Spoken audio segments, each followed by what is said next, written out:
La metamorfosis, de Franz Kafka. Con voz por Laura Malfoy. Una mañana, tras un sueño intranquilo, Gregorio Samsa se despertó convertido en un monstruoso insecto. Estaba echado de espaldas sobre un duro caparazón y, al alzar la cabeza, vio su vientre convexo y oscuro, surcado por curvadas callosidades, sobre el que casi no se aguantaba la colcha, que estaba a punto de escurrirse hasta el suelo. Numerosas patas, penosamente delgadas en comparación con el grosor normal de sus piernas, se agitaban sin concierto. ¿Qué me ha ocurrido? No estaba soñando. Su habitación, una habitación normal, aunque muy pequeña, tenía el aspecto habitual. Sobre la mesa había desparramado un muestrario de paños. Samsa era viajante de comercio. Y de la pared colgaba una estampa recientemente recortada de una revista ilustrada y puesta en un marco dorado.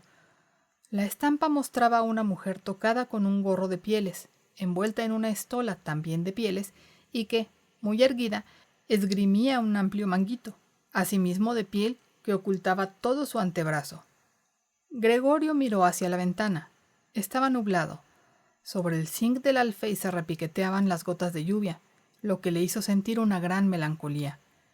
Bueno, pensó, ¿y si siguiese durmiendo un rato y me olvidase de todas estas locuras? Pero no era posible, pues Gregorio tenía la costumbre de dormir sobre el lado derecho y su actual estado no le permitía adoptar tal postura. Por más que se esforzara, volvía a quedar de espaldas. Intentó en vano esta operación numerosas veces. Cerró los ojos para no tener que ver aquella confusa agitación de patas que no cesó hasta que notó en el costado un dolor leve y punzante, un dolor jamás sentido hasta entonces. «Qué cansada es la profesión que he elegido», se dijo. «Siempre de viaje. Las preocupaciones son mucho mayores cuando se trabaja fuera, por no hablar de las molestias propias de los viajes, estar pendiente de los enlaces de los trenes, la comida mala, irregular, relaciones que cambian constantemente, que nunca llegan a ser verdaderamente cordiales y en las que no tienen cabida los sentimientos. Al diablo con todo». Sintió en el vientre una ligera picazón. Lentamente se estiró sobre la espalda en dirección a la cabecera de la cama, para poder alzar mejor la cabeza. Vio que el sitio que le picaba estaba cubierto de extraños puntitos blancos. Intentó rascarse con una pata, pero tuvo que retirarla inmediatamente, pues el roce le producía escalofríos. «Estoy atontado de tanto madrugar», se dijo. «No duermo lo suficiente. Hay viajantes que viven mucho mejor. Cuando a media mañana regreso a la fonda para anotar los pedidos, me los encuentro desayunando cómodamente sentados. Si yo, con el jefe que tengo, hiciese lo mismo, me despedirían en el acto, lo cual probablemente sería lo mejor que me podría pasar. Si no fuese por mis padres, ya hace tiempo que me hubiera marchado. Hubiera ido a ver al director y le habría dicho todo lo que pienso. Se caería de la mesa, esa sobre la que se sienta para, desde aquella altura, hablar a los empleados, que, como es sordo, han de acercársele mucho. Pero todavía no he perdido la esperanza. En cuanto haya reunido la cantidad necesaria para pagar la deuda de mis padres, unos 5 o 6 años todavía, me va a oír. Bueno, pero, por ahora, lo que tengo que hacer es levantarme, que el tren sale a las 5. Volvió los ojos hacia el despertador que tic-taqueaba encima del baúl. «¡Dios mío!», exclamó para sí. Eran más de las 6:30 y las manecillas seguían avanzando tranquilamente. En realidad, ya eran las 7 menos cuarto. ¿Es que no había sonado el despertador? Desde la cama se veía que estaba puesto a las 4, por tanto, tenía que haber sonado. Pero, ¿era posible seguir durmiendo a pesar de aquel sonido que hacía estremecer hasta los muebles? Su sueño no había sido tranquilo, pero, por eso mismo, debía de haber dormido al final más profundamente. ¿Qué podía hacer ahora? El tren siguiente salía a las 7. Para cogerlo tendría que darse muchísima prisa. El muestrario no estaba aún empaquetado y él mismo no se sentía nada dispuesto. Además, aunque alcanzase el tren, no evitaría reprimenda del amo, pues el mozo del almacén, que había acudido al tren a las 5, debía de haber dado ya cuenta de su falta. El mozo era un esbirro del dueño, sin dignidad ni consideración. ¿Y si dijese que estaba enfermo, qué pasaría? Pero esto, además de ser muy penoso, despertaría sospechas, pues Gregorio, en los 5 años que llevaba empleado, no había estado nunca enfermo. Vendría el gerente con el médico del Montepío. Se desharía en reproches delante de los padres respecto a la holgazanería de Gregorio y refutaría cualquier objeción con el dictamen del doctor, para quien todos los hombres están siempre sanos y solo padecen de horror al trabajo. Y la verdad es que, en este caso, su diagnóstico no habría sido del todo infundado. Salvo cierta somnolencia, fuera del lugar después de tan prolongado sueño, Gregorio se sentía francamente bien, además de muy hambriento. Mientras pensaba atropelladamente, sin decidirse a levantarse, y justo en el momento en el que el despertador daba las 7 menos cuarto, llamaron a la puerta que estaba junto a la cabecera de la cama. «Gregorio», dijo la voz de su madre, «son las 7 menos cuarto. ¿No tenías que ir de viaje?» «Qué voz tan dulce». Gregorio se horrorizó al oír en cambio la suya propia, que era la de siempre, pero mezclada con un penoso y estridente silbido, en el cual las palabras, al principio claras, se confundían luego y sonaban de forma tal que uno no estaba seguro de haberlas oído. Gregorio hubiera querido dar una explicación detallada, pero, al oír su propia voz, se limitó a decir: «Sí, gracias, madre, ya me levanto».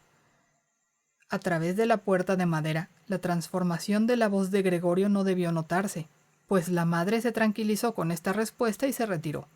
Pero este breve diálogo reveló que Gregorio, contrariamente a lo que se creía, estaba todavía en casa.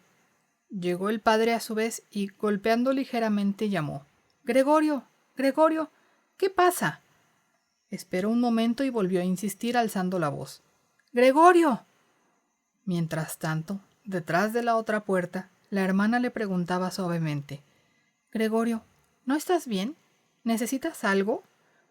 «Ya estoy bien», respondió Gregorio a ambos a un tiempo, esforzándose por pronunciar con claridad y hablando con gran lentitud para disimular el insólito sonido de su voz.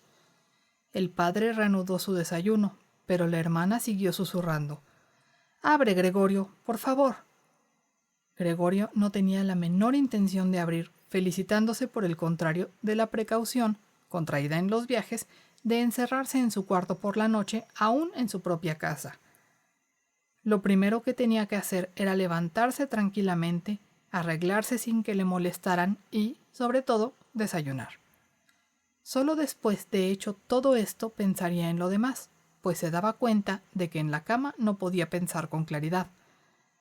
Recordaba haber sentido en más de una ocasión un vago malestar en la cama, producido sin duda por alguna postura incómoda, la cual, una vez levantado, se disipaba rápidamente y tenía curiosidad por ver desvanecerse paulatinamente sus imaginaciones de hoy. En cuanto al cambio de su voz, era simplemente el preludio de un resfriado, enfermedad profesional del viajante de comercio. Apartar la colcha era cosa fácil. Le bastaría con arquearse un poco y la colcha caería por sí sola. Pero la dificultad estaba en la extraordinaria anchura de Gregorio. Para incorporarse, podía haberse apoyado en brazos y manos, pero, en su lugar, tenía ahora innumerables patas en constante agitación y le era imposible controlarlas. Y el caso es que quería incorporarse. Se estiraba, lograba por fin dominar una de sus patas, pero, mientras tanto, las demás proseguían su anárquica y penosa agitación. «No es bueno haraganear en la cama», pensó Gregorio. Primero intentó sacar la parte inferior de su cuerpo, pero dicha parte inferior, que no había visto todavía y que, por tanto, no podía imaginar con exactitud, resultó sumamente difícil de mover. Inició la operación muy lentamente. Hizo acopio de energías y se arrastró hacia adelante, pero calculó mal la dirección, se dio un fuerte golpe contra los pies de la cama y el dolor subsiguiente le reveló que la parte inferior de su cuerpo era quizá, en su nuevo estado, la más sensible. Intentó, pues, sacar la parte superior, y volvió cuidadosamente la cabeza hacia el borde del lecho. Hizo esto sin problemas y, a pesar de su anchura y peso, el cuerpo siguió por fin, lentamente, el movimiento iniciado por la cabeza. Pero entonces tuvo miedo de continuar avanzando de aquella forma porque, si se dejaba caer así, sin duda se haría daño en la cabeza, y ahora menos que nunca quería Gregorio perder el sentido. Prefería quedarse en la cama. Pero cuando, después de realizar a la inversa los mismos movimientos en medio de grandes esfuerzos y jadeos, se halló de nuevo en la misma posición y volvió a ver sus patas moviéndose frenéticamente, comprendió que no podía hacer otra cosa y volvió a pensar que no debía seguir en la cama y que lo más sensato era arriesgarlo todo, aunque solo tuviera una mínima posibilidad. Pero enseguida recordó que meditar serenamente era mejor que tomar decisiones drásticas. Sus ojos se clavaron en la ventana, pero, por desgracia, la niebla que aquella mañana ocultaba por completo el lado opuesto de la calle, pocos ánimos le infundó. «Las 7 ya», pensó al oír el despertador. «Las 7 ya y todavía sigue la niebla».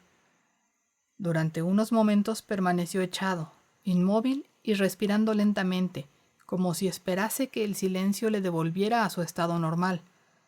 Pero al poco rato pensó: «Antes de que den las 7:15 es indispensable que me haya levantado. Además, seguramente vendrá alguien del almacén a preguntar por mí, pues abren antes de las 7». Se dispuso a salir de la cama balanceándose sobre su borde, dejándose caer de esta forma la cabeza, que pensaba mantener firmemente erguida, probablemente no sufriría ningún daño. La espalda parecía resistente, y no le pasaría nada al dar con ella en la alfombra. Únicamente le hacía vacilar el temor al estrépito que esto habría de producir y que, sin duda, asustaría a su familia. Pero no quedaba más remedio que correr el riesgo. Ya estaba Gregorio con casi medio cuerpo fuera de la cama. El nuevo método era como un juego, pues consistía simplemente en balancearse hacia atrás, cuando cayó en cuenta de que todo sería muy sencillo si alguien viniese en su ayuda. Con 2 personas robustas, y pensaba en su padre y en la criada, bastaría. Solo tendrían que pasar los brazos por debajo de su abombada espalda, sacarle de la cama y, agachándose luego con la carga, dejar que se estirara en el suelo, en donde era de suponer que las patas se mostrarían útiles. Ahora bien, y prescindiendo del hecho de que las puertas estaban cerradas con llave, ¿convenía realmente pedir ayuda? Pese a lo apurado de su situación, no pudo por menos de sonreír. Había adelantado ya tanto que un solo balanceo, algo más enérgico que los anteriores, bastaría para hacerle bascular sobre el borde de la cama. Además, pronto no le quedaría más remedio que decidirse, pues solo faltaban 5 minutos para las 7:15. En ese momento llamaron a la puerta del piso. «Debe ser alguien del almacén», pensó Gregorio, mientras sus patas se agitaban cada vez más rápidamente. Por un momento permaneció todo en silencio. «No abren», pensó entonces, aferrándose a tan descabellada esperanza. Pero, como no podía por menos de suceder, oyó aproximarse a la puerta las fuertes pisadas de la criada, y la puerta se abrió. A Gregorio le bastó oír la primera palabra del visitante para percatarse de quién era. Era el gerente en persona. ¿Por qué estaría Gregorio condenado a trabajar en la cual la más mínima ausencia despertaba inmediatamente las más terribles sospechas? ¿Es que los empleadores eran todos unos sinvergüenzas? ¿Es que no podía haber entre ellos algún hombre de bien que, después de perder un par de horas en la mañana, se volviese loco de remordimiento y no estuviera en condiciones de abandonar la cama? Es que no bastaba con mandar a un chico a preguntar, suponiendo que tuviese fundamento esa manía de averiguar, sino que tenía que venir el mismísimo gerente a enterar a una inocente familia de que solo él tenía autoridad para intervenir en la investigación de tan grave asunto. Y Gregorio, excitado por estos pensamientos más que decidido a ello, se tiró violentamente de la cama. Se oyó un golpe sordo, pero no demasiado. La alfombra amortiguó la caída. La espalda tenía mayor elasticidad de lo que Gregorio había supuesto, y esto evitó que el ruido fuese tan estrepitoso como había temido. Pero no tuvo cuidado de mantener la cabeza suficientemente erguida. Se lastimó, y el dolor le hizo frotarla furiosamente contra la alfombra. «Algo ha ocurrido ahí dentro», dijo el gerente, en la habitación de la izquierda. Gregorio intentó imaginar que al gerente pudiera sucederle algún día lo mismo que hoy a él, cosa ciertamente posible. Pero el gerente, como replicando con energía a esta suposición, dio unos cuantos pasos por el cuarto vecino, haciendo crujir sus zapatos de charol. Desde la habitación contigua de la derecha, la hermana susurró: «Gregorio, está aquí el gerente del almacén». «Ya lo sé», contestó Gregorio débilmente, sin atreverse a levantar la voz hasta el punto de hacerse oír por su hermana. «Gregorio», dijo por fin el padre desde la habitación contigua de la izquierda, «ha venido el señor gerente y pregunta por qué no tomaste el primer tren. No sabemos qué contestar. Además, desea hablar personalmente contigo. ¿Con qué hace el favor de abrir la puerta? El señor tendrá la voluntad de disculpar el desorden del cuarto». «Buenos días, señor Samsa», terció entonces amablemente el gerente. «No se encuentra bien», dijo la madre a este último mientras el padre continuaba hablando junto a la puerta.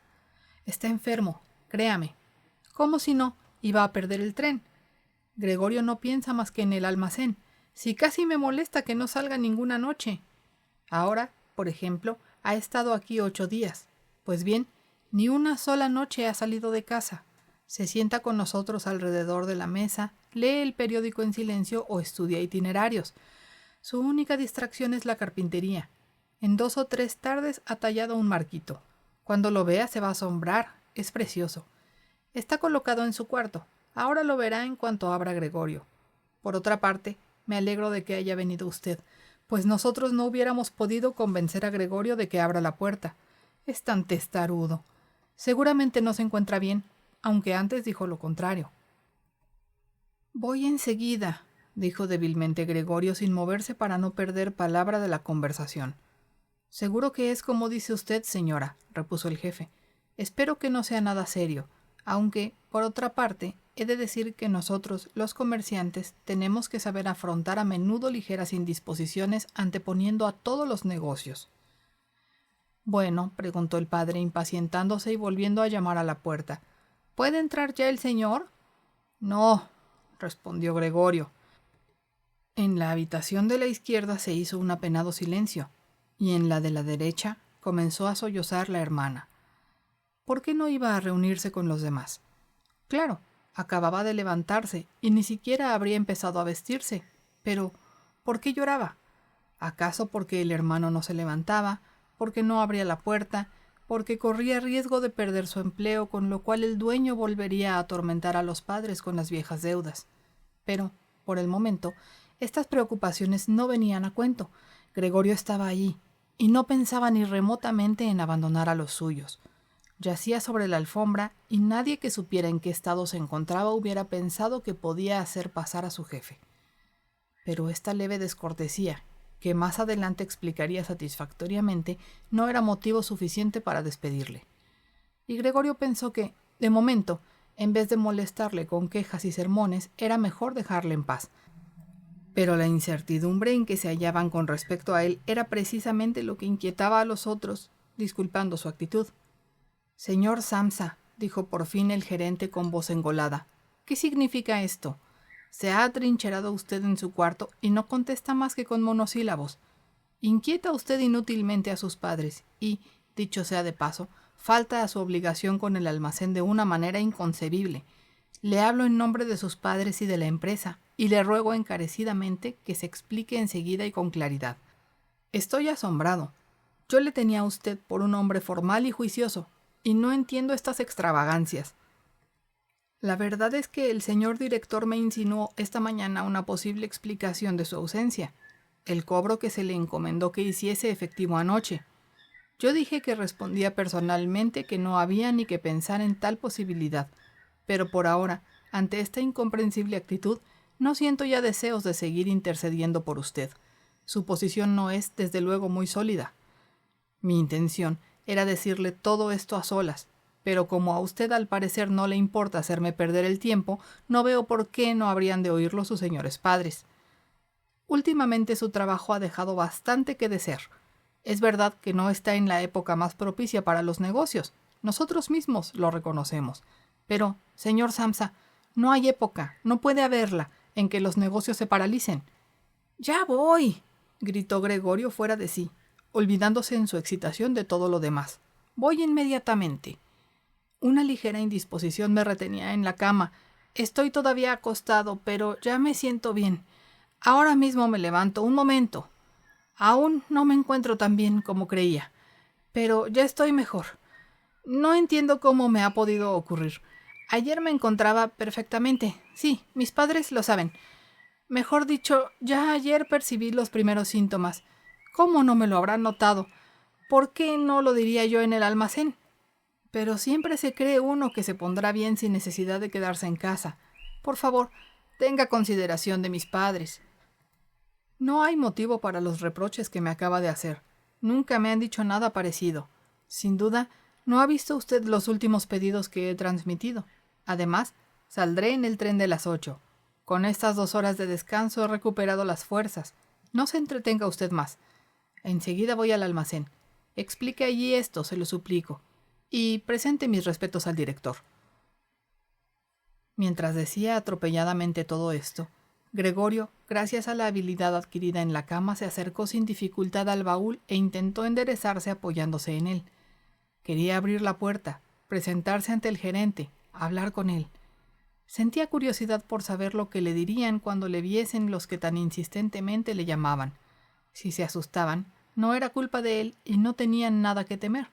Si, por el contrario, se quedaban tranquilos, tampoco él tenía por qué excitarse, y podía, si se daba prisa, estar a las 8 en la estación. Varias veces resbaló contra las lisas paredes del baúl, pero al fin logró incorporarse. El dolor en el abdomen, aunque muy intenso, no le preocupaba. Se dejó caer contra el respaldo de una silla cercana, a cuyos bordes se agarró fuertemente con sus patas. Logró tranquilizarse y cayó para escuchar lo que decía el gerente.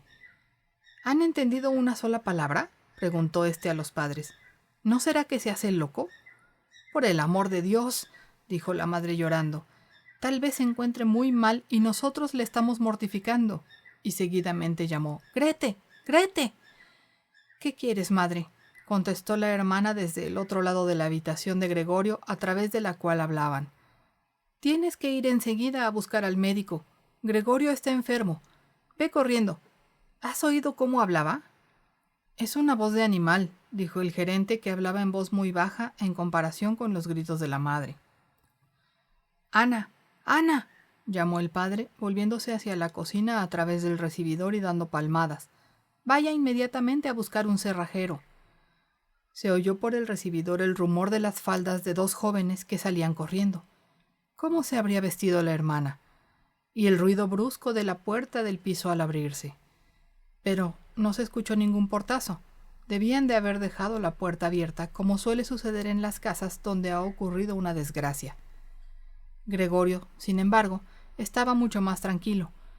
Sus palabras resultaban ininteligibles, aunque a él le parecían muy claras, más claras que antes, sin duda, porque ya se le iba acostumbrando el oído. Pero lo importante era que ya se habían percatado los demás de que algo anormal le sucedía y se disponían a acudir en su ayuda. Se sintió aliviado por la prontitud y energía con que habían tomado las primeras medidas.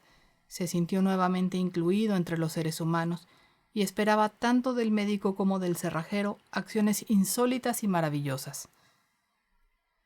A fin de poder intervenir lo más claramente posible en las conversaciones decisivas que se avecinaban, carraspeó ligeramente. Lo hizo muy levemente, por temor a que también este ruido sonase a algo que no fuese una tos humana, pues ya no tenía seguridad de poder apreciarlo. Mientras tanto, en la habitación contigua reinaba un profundo silencio. Tal vez los padres, sentados a la mesa con el gerente, estuvieran hablando en voz baja. Tal vez permanecieran pegados a la puerta, escuchando. Gregorio se deslizó lentamente con la silla hacia la puerta. Al llegar ahí, soltó la silla, se dejó caer contra la puerta y se sostuvo en pie, pegado a ella por la viscosidad de sus patas. Descansó así un momento del esfuerzo realizado. Luego intentó hacer girar la llave con la boca. Por desgracia, no parecía tener dientes propiamente dichos. ¿Con qué iba entonces a coger la llave? Pero en cambio, sus mandíbulas eran muy fuertes, y gracias a ellas pudo poner la llave en movimiento, sin reparar en el daño que seguramente se hacía, pues un líquido oscuro le salió por la boca, resbalando por la llave y goteando hacia el suelo. «Escuchen», dijo el gerente, «está girando la llave». Esas palabras alentaron mucho a Gregorio. Pero todos, el padre, la madre, deberían haber gritado: «¡Adelante, Gregorio!». Sí, deberían haber gritado: «¡Adelante! ¡Duro con la cerradura!». Imaginando la ansiedad con que todos seguirían sus esfuerzos, mordió con desesperación la llave desfallecido.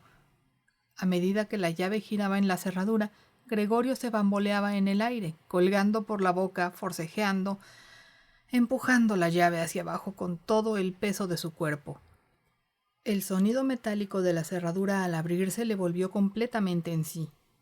«Bueno», se dijo con un suspiro de alivio, «no ha sido necesario que viniera el cerrajero», y dio con la cabeza en el pestillo para acabar de abrir. Este modo de abrir la puerta fue la causa de que no le viesen inmediatamente. Gregorio tuvo que girar lentamente contra una de las hojas de la puerta, con gran cuidado para no caer de espaldas. Y aún estaba ocupado en llevar a cabo tan difícil operación, sin tiempo para pensar otra cosa, cuando oyó una exclamación del gerente que sonó como el aullido del viento y le vio, junto a la puerta, taparse la boca con la mano y retroceder lentamente como empujado por una fuerza invisible. La madre, que, a pesar de la presencia del gerente, estaba allí sin arreglar con el pelo revuelto, miró a Gregorio juntando las manos, avanzó luego 2 pasos hacia él y se desplomó por fin, en medio de sus faldas desplegadas a su alrededor, con la cabeza caída sobre su pecho. El padre amenazó con el puño, con expresión hostil, como si quisiera empujar a Gregorio hacia el interior de la habitación. Se volvió luego, saliendo con paso inseguro al recibidor y cubriéndose los ojos con las manos. Rompió a llorar de tal modo que el llanto sacudía su robusto pecho. Gregorio no llegó, pues, a salir de su habitación. Permaneció apoyado en la hoja de la puerta, mostrando solo la mitad de su cuerpo con la cabeza ladeada, contemplando a los presentes. La lluvia había amainado, y al otro lado de la calle se recortaba nítido un trozo de edificio negruzco de enfrente. Era un hospital, cuya monótona fachada jalonaban numerosas ventanas idénticas. La lluvia caía ahora en goterones aislados que se veían llegar claramente al suelo. Sobre la mesa estaban los utensilios del desayuno para el padre. Era la comida principal del día, que prolongaba con la lectura de varios periódicos. En la pared que Gregorio tenía enfrente, colgaba un retrato de éste durante su servicio militar, con uniforme de teniente, la mano en el puño de la espada, sonriendo despreocupadamente, con un aire que parecía exigir respeto para su uniforme y su actitud. Esa habitación daba al recibidor. Por la puerta abierta se veía la del piso, también abierta, el rellano de la escalera y el primer tramo de esta que conducía a los pisos inferiores. «Bueno», dijo Gregorio, convencido de ser el único que había conservado la calma. «Enseguida me visto, recojo el muestrario y me voy». «Me dejarán que salga de viaje, ¿verdad? Ya ve usted, señor gerente, que no soy testarudo y que trabajo con gusto. Viajar es cansado, pero yo no sabría vivir sin viajar. ¿A dónde va usted? ¿Al almacén? ¿Sí? ¿Lo contará todo tal como ha sucedido?» Uno puede tener un bajón momentáneo, pero es precisamente entonces cuando deben acordarse los jefes de lo útil que uno ha sido y pensar que, una vez superado el contratiempo, trabajará con redobladas energías. Yo, como usted bien sabe, le estoy muy agradecido al señor director. Por otra parte, tengo que atender a mis padres y a mi hermana. Es verdad que hoy me encuentro en un apuro, pero trabajando saldré bien de él. No me ponga las cosas más difíciles de lo que están. Póngase de mi parte. Ya sé que al viajante no se le quiere. Todos creen que gana el dinero a espuertas, sin trabajar apenas. No hay ninguna razón para que este prejuicio desaparezca, pero usted está más enterado de lo que son las cosas que el resto del personal, incluso que el propio director, que, en su calidad de propietario, se equivoca con frecuencia respecto al empleado. Usted sabe muy bien que el viajante, como está fuera del almacén la mayor parte del tiempo, es fácil blanco de habladurías, equívocos y quejas infundadas, contra las cuales no le es fácil defenderse, ya que la mayoría de las veces no llegan a sus oídos, y solo al regresar reventado de un viaje empieza a notar directamente las consecuencias negativas de una acusación desconocida. No se vaya sin decirme algo que me pruebe que me da usted la razón, por lo menos en parte. Pero, desde las primeras palabras de Gregorio, el gerente había dado media vuelta y le contemplaba por encima del hombro con una mueca de repugnancia en el rostro. Mientras Gregorio hablaba, no permaneció un momento quieto. Se retiró hacia la puerta sin quitarle la vista de encima, muy lentamente, como si una fuerza misteriosa le retuviese allí. Llegó por fin al recibidor y dio los últimos pasos con tal rapidez que parecía que estuviera pisando brasas ardientes. Alargó el brazo derecho en dirección a la escalera, como si esperase encontrar allí milagrosamente la libertad. Gregorio comprendió que no debía permitir que el gerente se marchara de aquel modo, pues si no, su puesto en el almacén estaba seriamente amenazado. No lo verían los padres tan claro como él, porque, con el transcurso de los años, habían llegado a pensar que la posición de Gregorio en aquella empresa era inamovible. Además, con la inquietud del momento se habían olvidado de toda prudencia. Pero no así Gregorio, que se daba cuenta de que era indispensable retener al gerente y tranquilizarle. De ello dependía el porvenir de Gregorio y de los suyos. Si al menos estuviera allí su hermana. Era muy lista. Había llorado cuando Gregorio yacía aún tranquilamente sobre su espalda. Seguro que el gerente, hombre galante, se hubiera dejado convencer por la joven. Ella habría cerrado la puerta del piso y le habría tranquilizado en el recibidor. Pero no estaba su hermana, y Gregorio tenía que arreglársela solo, sin reparar en que todavía no conocía sus nuevas facultades de movimiento, y que lo más probable era que no lograse entender. Abandonó la hoja de la puerta en que se apoyaba y se deslizó por el hueco formado al abrirse la otra con intención de avanzar hacia el gerente, que seguía cómicamente agarrado a la barandilla del rellano. Pero inmediatamente cayó al suelo, intentando con grandes esfuerzos sostenerse sobre sus innumerables y diminutas patas, profiriendo un leve quejido. Entonces se sintió por primera vez en el día invadido por un verdadero bienestar. Las patitas, apoyadas en el suelo, le obedecían perfectamente. Con alegría vio que empezaban a llevarle a donde deseaba ir, dándole la sensación de que sus sufrimientos habían concluido.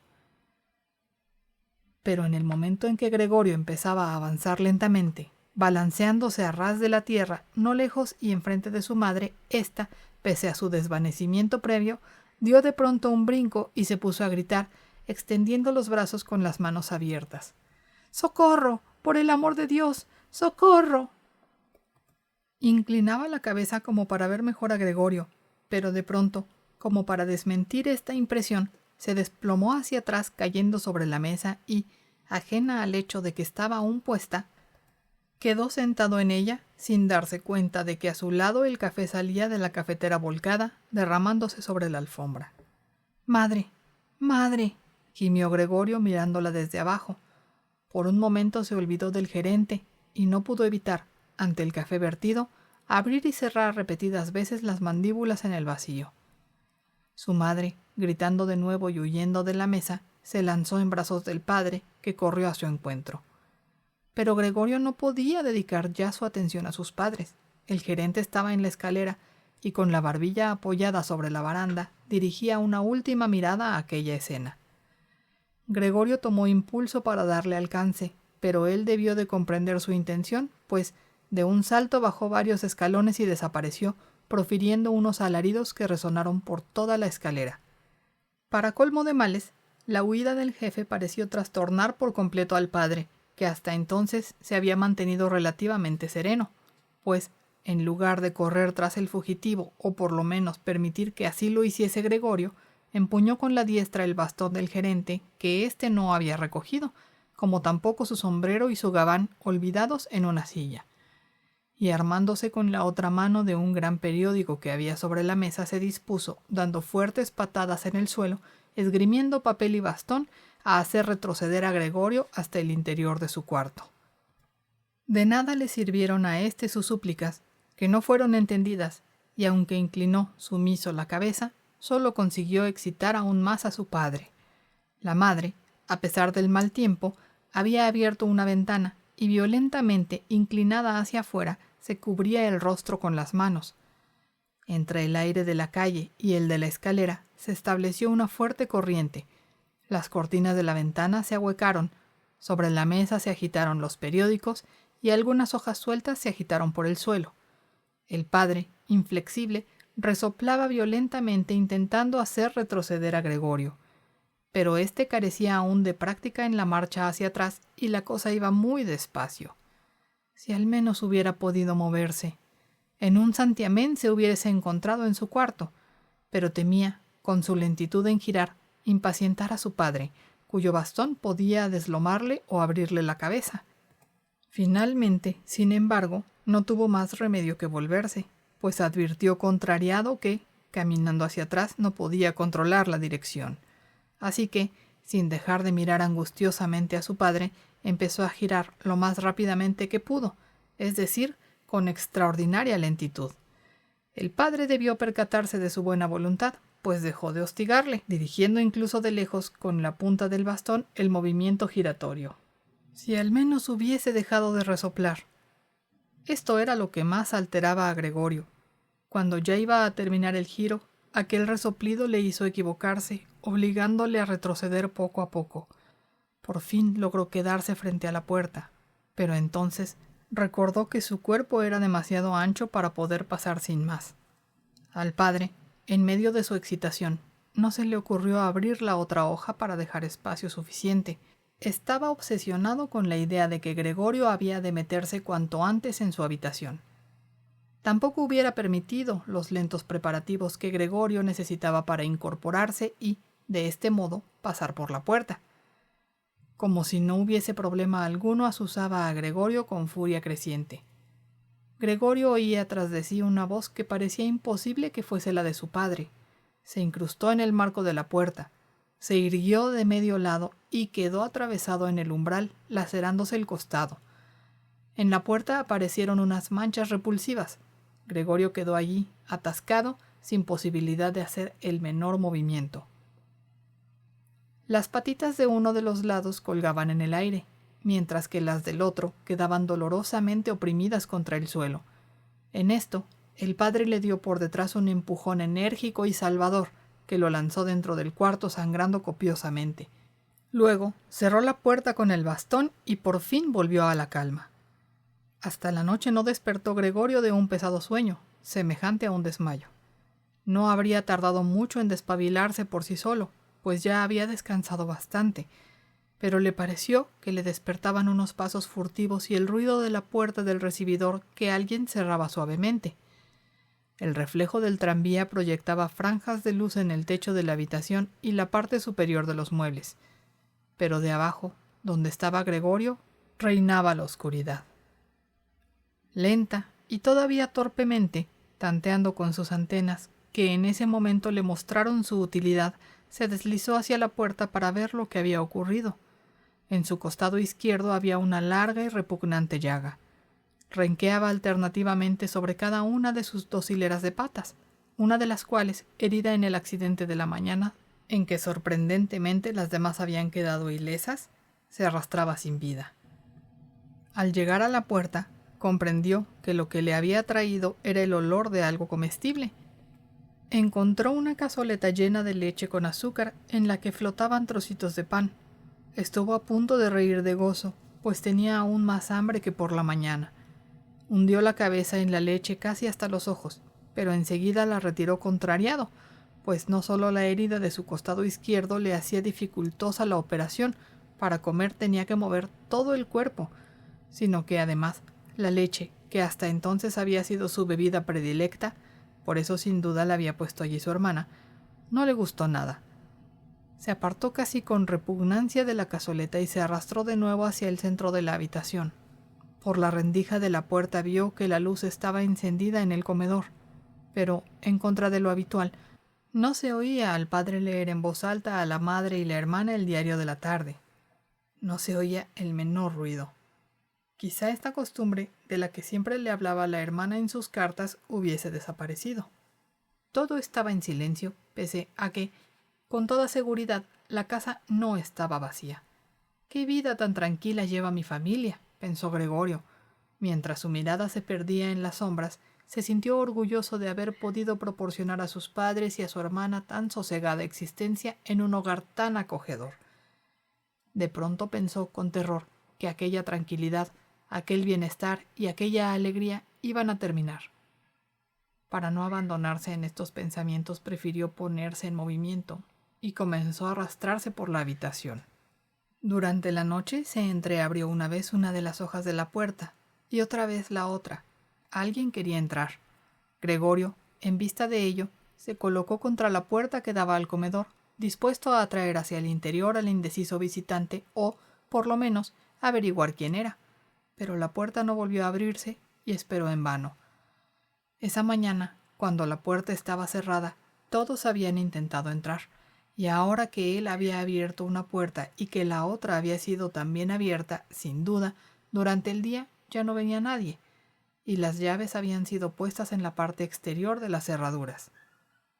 Estaba muy avanzada la noche cuando se apagó la luz del comedor. Gregorio comprendió que sus padres habían permanecido en vela hasta entonces.